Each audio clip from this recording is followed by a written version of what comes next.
So, students of homeopathy or practitioners, what are the minimum requirements in homeopathic knowledge or practice they require in order to participate in the course, in order to get the maximum benefit for themselves in being able to use your methodology in their practice?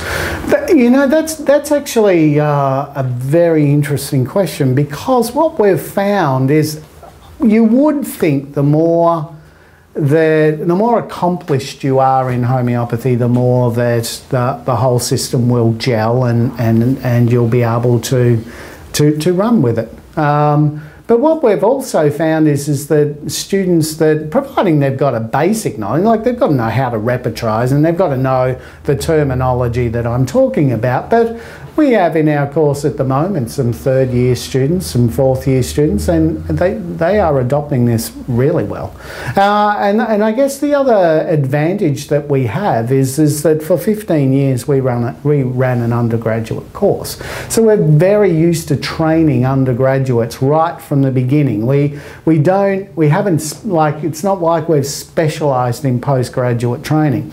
And because we've been used to teaching undergraduates for a long time, we're very used to being able to write out. We do a lot of PowerPoint on our online lectures, but everything is broken down every step of the way, and we explain each step in detail. So really, no one gets lost. No, I would agree. It's been interesting. We wanted it to make it open on all levels, because the facial analysis part is new for a start. So whether you're 10 years into your clinical practice or even more, or you're just about to graduate in a year or two and you just wanted to understand how you could incorporate this into your training, that aspect's new for everybody. So we were fully aware of that. But so too, to some degree, are the ways of case taking. This objective way is a different way of thinking about gathering your information. The way of repertorising is not essentially brand new, because there are a number of homeopaths that do broad, generalised repertorising, but there are a lot that don't too, and a lot, particularly if the students have only been trained in looking for smaller rubrics, very specific rubrics, and spending a lot of time finding them. Whereas what Grant was saying is, no, cast a wide net, pull in as many fish as you can, and then we'll sort through them at the end. Don't, lose them in your first round. And even just that is a bit of a fresh approach for some people. And so you need to incorporate all those things so people can establish the full concepts and practice them themselves. So essentially, even though it's a step-by-step course, it's detailed, it's a process that's being taught, but it's also suitable for all different levels.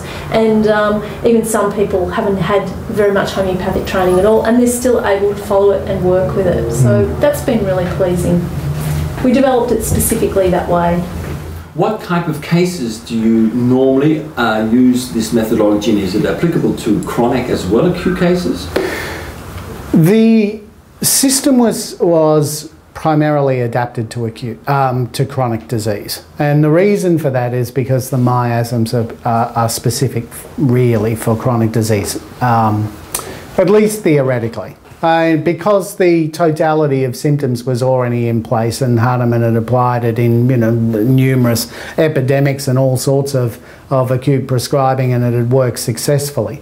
His problem was finding that blockage when it came to chronic disease. So essentially the whole model is really geared for chronic disease rather than acute disease. The other aspect of this too is that for a lot of my practicing career, I have taught a couple of classes, and some of those classes have been 4-hour classes, and I would do them twice a day, and I'd see patients in between. So you can see that you get banked up very, very quickly. And so what would happen is that acute patients would end up going elsewhere because they couldn't get in to see me straight away. And so as a result of that, my actual knowledge in the treatment of acute disease is fairly limited. However, on top of saying all that, because we like to experiment with everything, you may as well give everything a go, and whatever is the truth will work. We are just recently in acute disease still coming up with what we think is the patient's best remedy.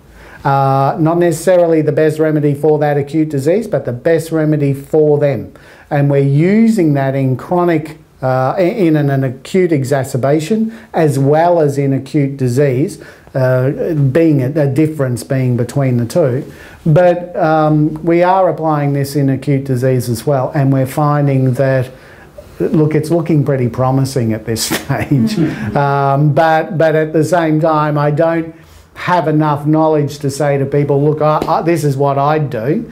We're just gathering information, and because we don't see that many acute diseases, not true acutes, there are acute exacerbations, but they're a different story. They fall into the chronic disease category. But for real acute diseases, we don't see that many, but we are experimenting in just giving the facial analysis, coming up with what is, just in our interpretation, the best remedy for that patient, and we're doing it even in acute disease, and so far, like I said, the results are very promising. So Louise, what is the success rate of your students when they've gone through the course?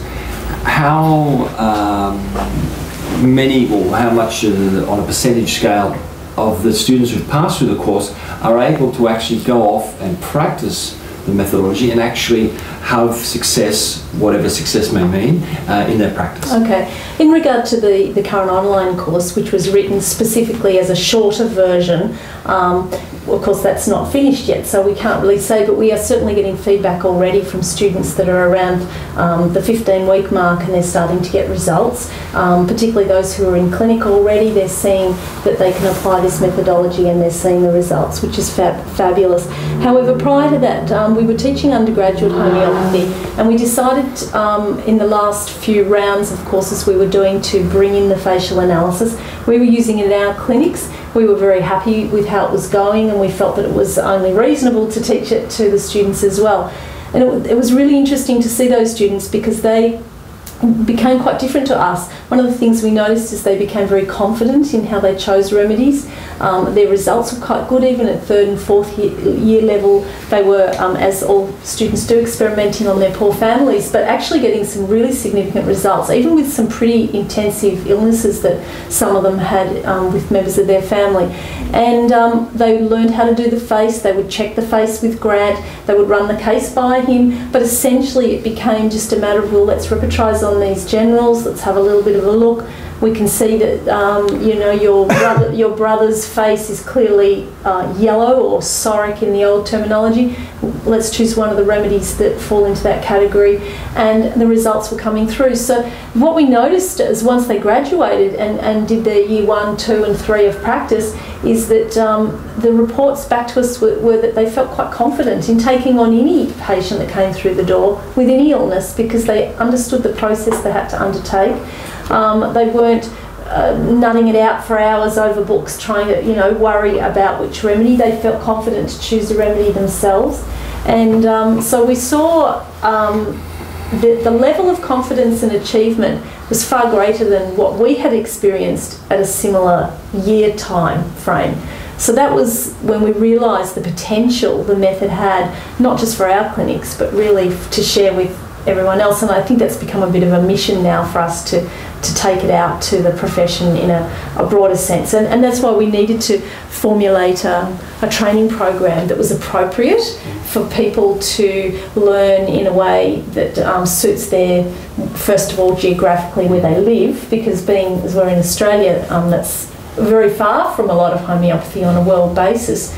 And we can't just travel constantly, so you can reach a lot more people via the internet, and we're finding so far it's been really successful, and we hope to continue it and to expand the whole program.